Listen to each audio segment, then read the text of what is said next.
예, 지난주 설교 말씀 생각하면서 그 해당 본문들 쭉 읽도록 하겠습니다. 한번 그 지난주 주일 말씀을 한번 리뷰하시면 좋겠습니다. 제가 읽겠습니다. 내 이웃을 사랑하고 내 원수를 미워하였다 하고 말한 것을 너희는 들었다. 그러나 나는 너희에게 말한다. 너희 원수를 사랑하고 너희를 박해하는 사람을 위하여 기도하여라. 그래야만 너희가 하늘에 계신 너희 아버지의 자녀가 될 것이다. 아버지께서는 악한 사람에게나 선한 사람에게나 똑같이 해를 떠오르게 하시고 의로운 사람에게나 불의한 사람에게나 똑같이 비를 내려주신다. 너희를 사랑하는 사람만 너희가 사랑하면 무슨 상을 받겠느냐? 세리도 그만큼은 하지 않느냐? 또 너희가 너희 형제자매들에게만 인사를 하면서 지내면 남보다 나을 것이 무엇이냐? 이방 사람들도 그만큼은 하지 않느냐? 그러므로 하늘에 계신 너희 아버지께서 완전하신 것 같이 너희도 완전하여라. 예. 예수님께서는 계속 하나님의 자녀의 특성에 대해서 이때까지 쭉 말씀해 오셨던 것 같습니다. 특별히 그 레위기에서 하나님이 거룩하신 것처럼 너희도 거룩하라. 그리고 오늘 하나님의 말씀은 하나님이 완전하신 것 같이 너희도 완전하여라. 이 거룩과 완전은 하나님의 특성인데 예수님은 예수님을 따르는 예수님의 제자들, 우리 그리스도인에게 하나님 자녀의 특성을 찾으시고 또 하나님 자녀의 특성을 요구하신다는 것을 계속해서 배워 나가고 있습니다. 이것이 어떻게 보면 참 우리로 하여금 실망스럽게 만들기도 하고 우리로 하여금 큰 소망을 주는 그런 말씀이기도 합니다. 그래서 이것을 복음의 역설이라고 하죠. 우리를 넘어뜨리고 과연 우리가 이렇게 될 수 있을까? 하지만 하나님께서는 반드시 당신의 자녀들을 이렇게 만드시겠다. 그렇게 말씀하십니다. 하나님의 영광을 위한 하나님의 열심이 성경 전체에 나타난 하나님의 뜻이다. 이거는 그 존 파이퍼 목사님이 하신 말씀이지만 사실은 우리 많은 믿음의 선배들도 그것을 알고 있었습니다. 그래서 하나님의 열심, 우리가 우리의 노력이나 이런 것들도 그 노력도 해야 되고 열심히 애쓰기도 하고 해야 되겠지만 우리가 정말 묵상해야 될 주제는 하나님의 열심이라고 생각합니다. 하나님께서 당신의 열심으로 당신의 자녀들을 사랑하시기 때문에 결국은 그렇게 하실 것이다. 우리 구원의 완성이 있지 않습니까? 그것을 성경은 이렇게 그냥 보면 보이지 않지만 이렇게 정말 하나님의 말씀으로 알고 읽으면 그 우리의 하나님 자녀의 구원의 완성에 대해서 실제로 많이 말씀하고 계십니다. 지금과 격차가 너무 크지만 우리가 그것이 이루어질 것을 믿고 하나님의 손을 잡고 좀 힘들어도 예수님의 뒤를 따라가는 것이 그것이 우리의 신앙생활이 되어야 된다라는 것이 몇 주에 걸친 이 말씀의 주제였던 것 같습니다. 그 다음에 이런 말씀, 우리 구원에 관한 몇 가지 말씀을, 우리 구원의 완성에 대한 몇 가지 말씀을 함께 살펴보았죠. 그것을 좀 같이 보겠습니다. 하나님은 자비가 넘치는 분이셔서 우리를 사랑하신 그 크신 사랑으로 말미암아 범죄로 죽은 우리를 그리스도와 함께 살려주셨습니다. 여러분은 은혜로 구원을 얻었습니다. 하나님께서 그리스도 예수 안에서 우리를 그분과 함께 살리시고 하늘에 함께 앉게 하셨습니다. 그것은 하나님께서 그리스도 예수 안에서 우리에게 자비로 베풀어 주신 그 은혜가 얼마나 풍성한지를 장차올 모든 세대에게 드러내 보이시기 위함입니다. 예. 하나님의 은혜의 풍성함, 그것을 알고 경험하고 그것을 느끼고 이 하나님의 사랑과 은혜, 그것이 결국 하나님의 자녀가 순종할 수 있는 그토록 지키기 어려운 주님의 말씀을 지킬 수 있는 어떤 원동력이 아닌가, 그렇게 우리가 생각하는 것입니다. 그래서 우리 주님의 계명은 무겁지 않다고 사도 요한이 고백했지 않습니까? 주님의 계명은 무겁지 않다. 주님의 계명에는 절대로 무겁지 않다라고 말씀하시는 게 아마 하나님의 그 큰 사랑을 진실로 경험하고 하나님이 가장 사랑하셨던 제자로 추측되지 않습니까? 사도 요한이 이렇게 하나님의 큰 사랑을 받았다고 자신이 느끼기 때문에 이렇게 주님의 계명을 순종하고 지키는 것은 우리에게 절대로 무거운 짐이 아닙니다. 이렇게 고백하는 거라고 생각합니다. 결국 어떤 뛰어난 은혜, 풍성한 은혜가 우리의 그리스도인으로서의 뛰어난 삶을 가능하게 한다. 그것이 우리 믿음의 선배들의 삶을 볼 때 정말 일관된 어떤 원칙 같습니다. 그분들의 전기를 읽으면요. 결국 그분들의 순종의 동기는 물론 두려움도 있었겠죠. 우리가 물론 그 안에 두려움이 없다고는 할 수 없겠지만 그 순종의 기본적인 동기는 두려움이 아니라 하나님 아버지의 그 사랑이었다는 것을 우리는 알게 됩니다. 예, 그 다음에 우리가 계속해서 우리의 구원의 완성과 관련된 말씀을 좀 몇 구절을 읽었습니다. 그래서 우리는 세례로 그리스도와 함께 묻혔고 예수님을 죽은 자들 가운데서 살리신 하나님의 능력을 믿음으로 우리는 그리스도 안에서 그리스도와 함께 살아났습니다. 그런데 이렇게 우리가 세례받고 믿음을 가지고 하나님의 자녀가 되었음에도 불구하고 마치 우리의 과거, 그리스도와 함께 묻히고 이미 그리스도와 함께 살아난 우리의 그 과거에만 계속해서 매달리는 모습이 있을 수 있음을 말씀드렸습니다.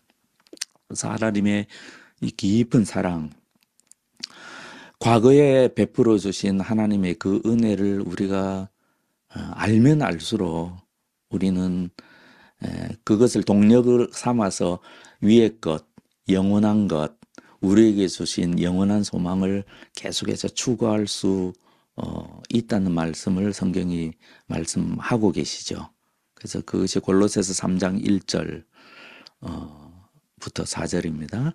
그러므로 여러분이 그리스도와 함께 살려주심을 받았으면 위에 있는 것들을 추구하십시오. 거기에는 그리스도께서 하나님의 오른쪽에 앉아 계십니다.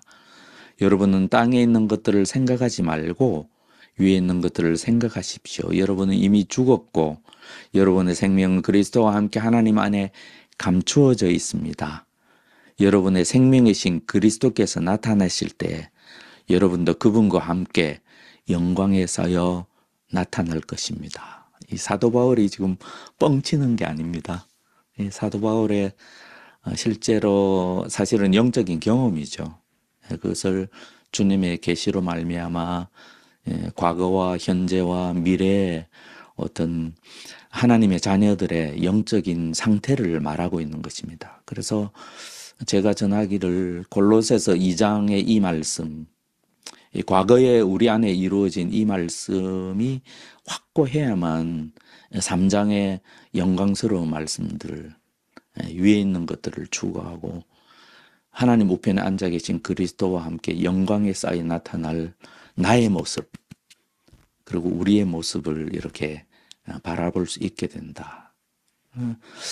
나 자신을 보는 것도 저는 이런 게 필요하지만 다른 지체들을 보는 모습에도 이런 그 시각이 있어야 된다고 생각합니다. 왜냐하면 우리가 어떤 사람이 믿음이 진실로 있는지 없는지 우리가 판단할 수 없지만 우리 함께하는 지체들이 믿음으로 하나님의 자녀된 성도라고 그렇게 우리가 생각을 한다면 최소한 이 세상에는 두 종류의 사람밖에 없지 않습니까? 이 세상의 모든 사람은 점점 부패함으로 육신이 부패함과 동시에 영적으로 모든 면에서 부패해 가다가 결국은 완전히 부패해서 멸망으로 떨어질 존재, 점점 더 추악하게 될 존재, 아니면 점점 더 영광스럽게 되어 점점 더 순결하게 되어 점점 더 거룩하고 완전하게 되어 우리 주님의 영광에 쌓여서 나타나는 그때 함께 영광에 쌓여 나타나는 영광스러운 존재이든지 지금은 굉장히 찌질해 보이지만 나 자신도 그렇고요. 다른 지체들도 그 지체가 주님의 자녀라면 언젠가는 미래에 주님과 함께 영광스럽게 내 눈앞에 나타날 존재임을 알아야 된다라고 많은 분들의 설교가 있는데 제가 크게 영향을 받았던 C.S. 루이스 목사님의 설교 가운데 그 영광의 무게라는 굉장히 유명한 설교가 있거든요. 그 설교가 가끔 생각이 납니다. 그래서 거기에 이제 결론적으로 그런 말씀이 있거든요. 우리가 함께하는 사람들을 그냥 허투루 봐서는 안 된다라는 그런 말씀이 있습니다. 나 자신도 마찬가지죠. 나 자신을 자기 자신에 대해서 너무 이렇게 겸손을 빙자해서 너무 좀 무가치한 존재로 보는 것은 좀 우리가 가지는 그리스도인이 가지는 믿음과는 좀 어울리지 않는다 이렇게 생각을 합니다. 왜냐하면 지금 내 자신의 그 참 찌질함과 주님께 순종하지 못함과 거룩함에 당연히 말씀을 볼 때마다 절망하죠. 하지만 동시에 그 복음 안에서 하나님의 말씀 안에서 그리스도와 함께 영광스럽게 나타날 나의 존재도 보는 것입니다. 그래서 우리가 회개하는 것이고 우리가 다시 돌이키는 것이고 다시 힘을 내어서 주님을 쫓아가는 것이죠. 그래서 푯대를 향해서 달려가는 삶이죠. 마치 경주하는 사람들이 최선을 다해서 자신의 경주에 올인하듯이 우리도 달리기 선수처럼 그렇게 달리는 것이 우리 믿음의 선배들의 그런 삶 아니었습니까? 예수님이 그러셨고 사도들이 그랬고 당연히 믿을 만한 믿음의 선배들도 그랬고 당연히 우리도 그래야 합니다. 그 동력이 그 모든 동력이 우리가 주님의 사랑을 알고 그것을 깨닫고 그것을 믿고 그것이 내 것으로 되고 그것이 회심 아니겠습니까? 그것이 중생입니다. 그것이 중생에 나타난 하나의 모습이죠. 그래서 하나님의 특별한 은혜가 특별 은총이 우리의 특별한 삶을 낳는다. 이렇게 일반화해서 말할 수가 있는 것이죠. 예, 그래서 여기 보십시오. 여기 우리 믿음의 선배들 에베소서 5장 1절 2절도 굉장히 유명한 구절이고 사랑받는 구절이고 또 많은 사람들이 암송하죠. 그러므로 이 앞에 뭐가 있는지 짐작하시죠? 그러므로 여러분은 사랑을 받는 자녀답게 하나님을 본받는 사람이 되십시오. 이렇게 사도가 이야기할 수가 있는 것이죠. 그리스도께서 여러분을 사랑하셔서 우리를 위하여 하나님 앞에 향기로운 예물과 제물로 자기 몸을 내어주신 것과 같이 여러분도 사랑으로 살아가십시오. 우리 구주 예수님이 사랑의 표지가 되신 것처럼 사랑의 깃발이시잖아요. 그분은 영원토록 존재할 인류에게 제시된 사랑의 깃발이십니다. 그러므로 우리가 사랑의 깃발로 이 세상에 나타나게 되는 것이죠. 그것이 굉장히 논리적으로 뿐만 아니라 자연스러운 어떤 영적인 원리라고 할 수 있겠습니다. 그래서 예수님이 산상순 마지막에 뭐라고 그럽니까? 나쁜 열매, 좋은 열매 말씀하시잖아요. 선한 열매를 맺지 못하는 선한 행질이 없는 신자는 무엇이라고 그랬습니까? 마치 포도나무가 아니고 가시나무인데도 자기가 포도나무인 양 뻥치는 가짜 포도나무라고 그러셨잖아요. 마치 자기가 무화과 나무도 아닌데 마치 무화과 열매를 풍성히 맺는 무화과인 줄 착각하는 엉겅퀴에 불과하다고 말씀하셨잖아요. 선한 열매를 맺지 않는 선한 나무가 있을 수가 없죠. 좋은 열매를 맺지 않는 좋은 나무가 있을 수 없죠.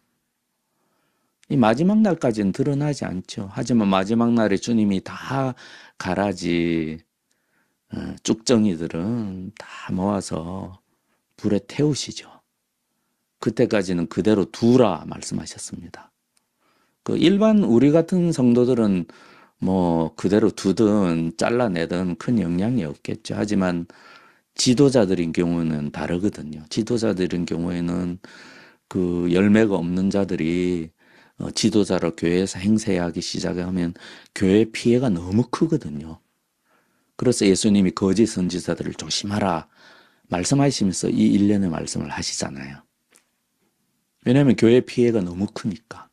그러면 너희는 조심하고 이런 거짓 예언자들을 분별하라. 그래서 뭐 장로라도 선한 행실의 열매가 없는 사람은 장로가 아니죠.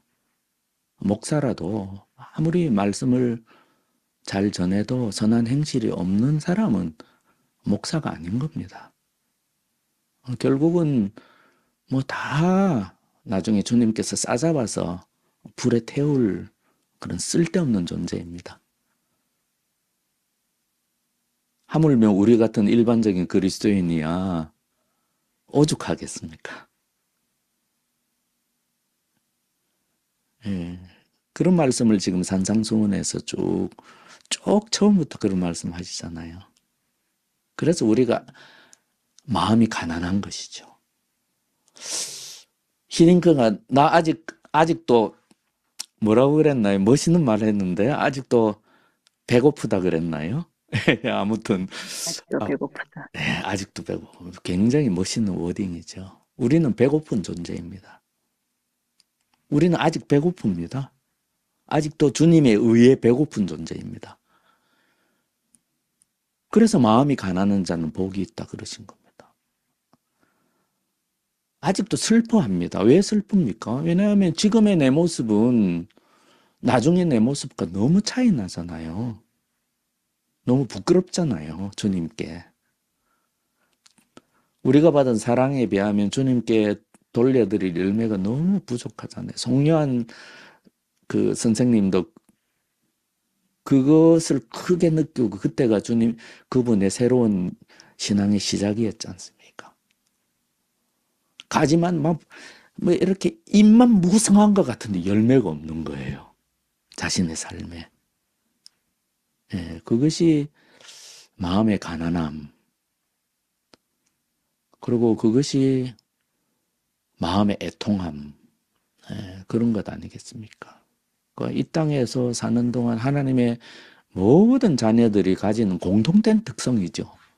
주님께서 계속 그걸 지금 말씀하시는 것이죠. 그래서 향유를 부은 여인에 대해서 이제 말씀을 했고, 저는 이 말씀을 읽을 때마다 너무 감동스럽습니다. 왜냐하면 우리도 이 창녀로 살아가던 이 여인과 다르지 않거든요.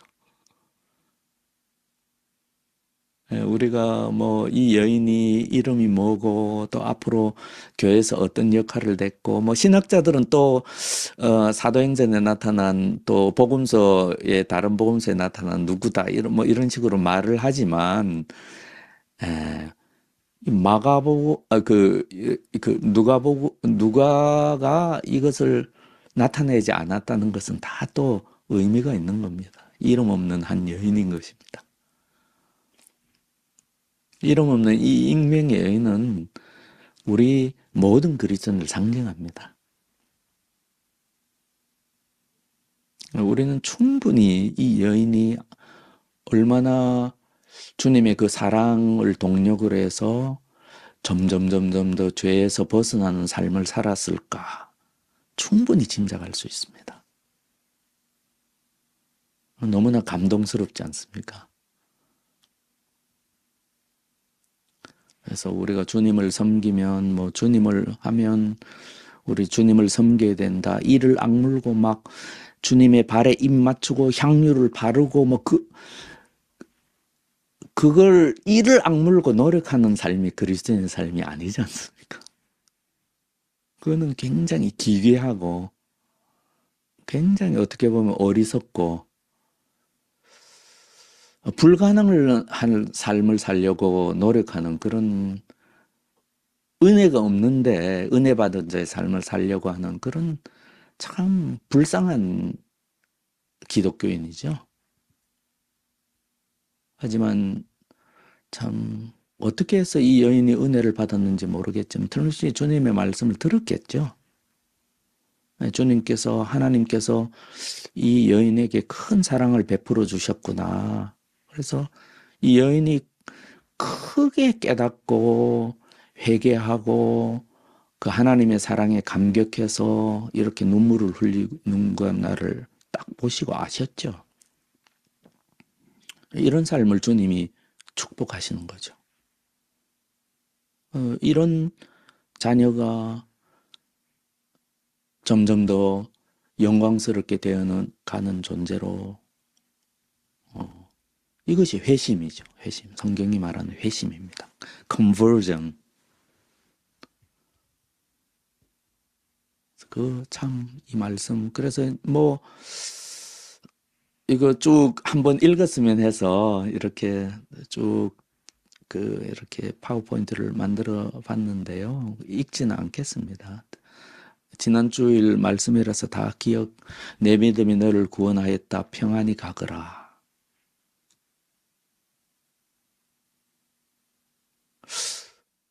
저 하늘 한번 보세요. 하늘.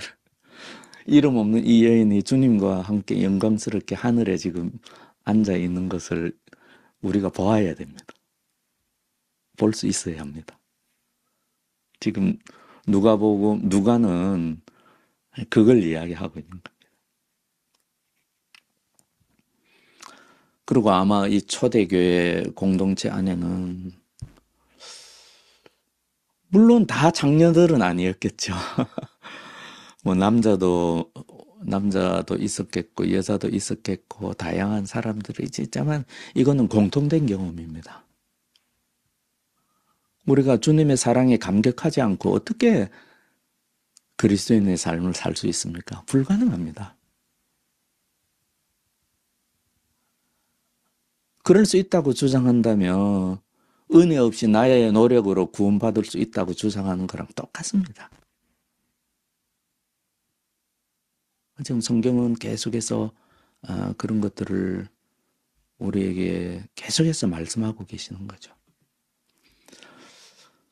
그래서 우리가 그 완전에 대해서 계속해서 살펴보고 우리 믿음의 선배들이 얼마나 어떤 주님께서 말씀하신 하나님이 하늘에 계신 너희 아버지가 완전하신 것처럼 너희 아버지가 완전하신 것처럼 너희도 완전하라 라는 그 말씀을 쫓아서 그 완전을 향해 나아가는 삶을 살았는지 몇 구절 좀 살펴보았죠. 그래서 아브라함이 99세에 여호와께서 아브라함에게 나타나셔서 그에게 이르시되 나는 전능한 하나님이라 너는 내 앞에서 행하여 완전하라. 이것을 그 세번역 성경은 나에게 순종하며 흠없이 살아라 이렇게 번역을 하였습니다. 그래서 우리에게 순종하는 건 온전히 순종하는 삶이죠. 완벽한 삶을 요구하시는 게 아니라 두 마음을 품지 않고 주님의 말씀에 순종하는 온전히 순종하는 야고보 선생이 말씀하신 것처럼 두 마음을 품지 않고 분열되지 않는 마음으로 딴 거 쳐다보지 않고 주님만 쳐다보는 그런 삶이죠. 왜냐하면 하나님 아버지께서 우리에게 두 마음을 품지 않으시거든요. 당신은 당신의 말씀을 당신의 약속의 말씀을 반드시 지키거든요. 그래서 아브라함이 수없이 많은 실수를 저지르는 것이 나타나 있지 않습니까? 하지만 하나님은 다시 아브라함을 붙드시거든요. 왜냐하면 당신이 최초에 아브라함을 부르실 때 하신 약속, 그 약속을 주님께서 지키기 위해서 우리에게 대한 하나님의 그 마음과 약속도 똑같습니다. 신실하십니다. 두 마음을 품지 않으십니다. 그것이 하나님의 완전입니다. 그래서 하나님의 자녀된 우리도 주님 앞에서 그래야 된다는 것이죠. 그것이 하나님의 자녀된 마땅한 삶이죠. 그래서 우리 아버지께서는 재물의 예배가 아니라 순종의 예배를 원하신다고 계속해서 말씀하시잖아요.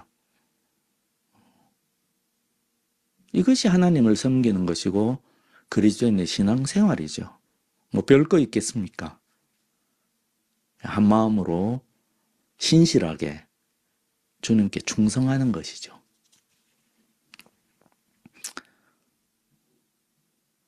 그래서 주님께서 나를 사랑하는 자는 나의 계명을 지킬 것이다. 이렇게 말씀하시게 되는 것이죠. 이것이 사랑입니다.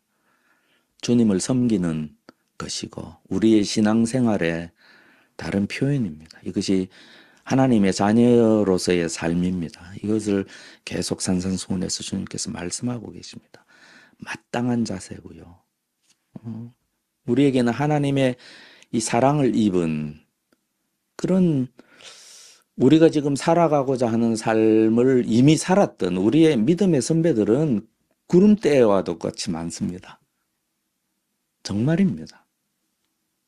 지금 우리가 둘러보면 이렇게 사는 사람 별로 없는 것 같지만 우리 믿음의 선배들은 다 이렇게 살았습니다.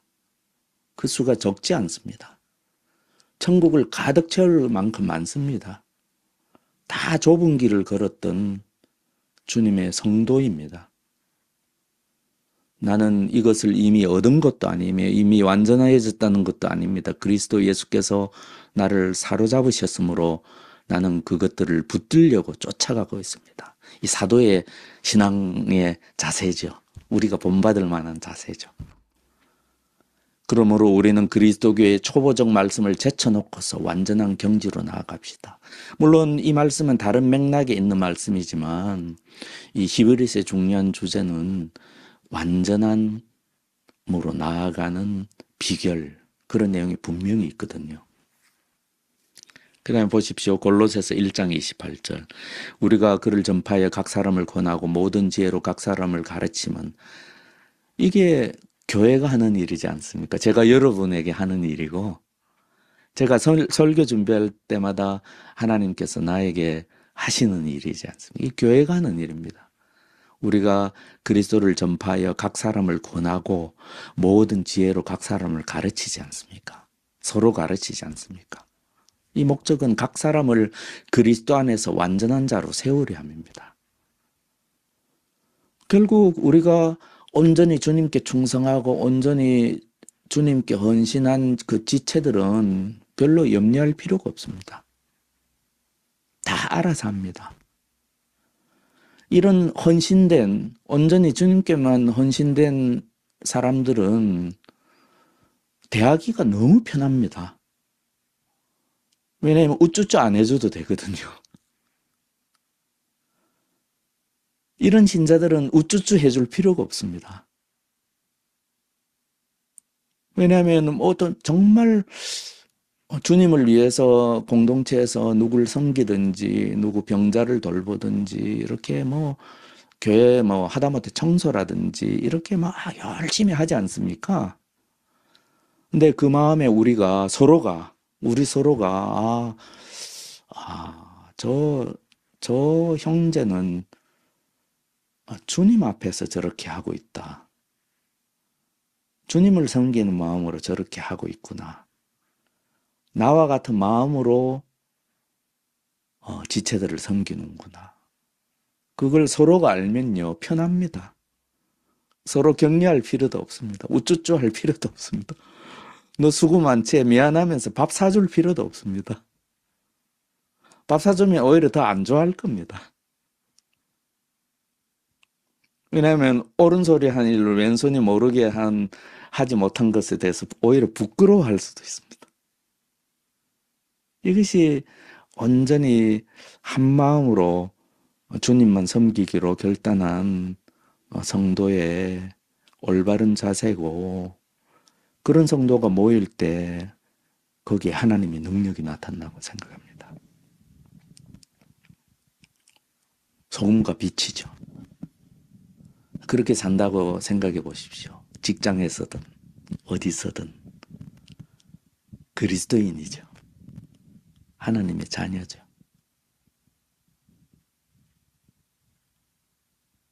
하늘에 계신 너희 하나님이라고 하지 않으시고 하늘에 계신 너희 아버지라고 하셨습니다.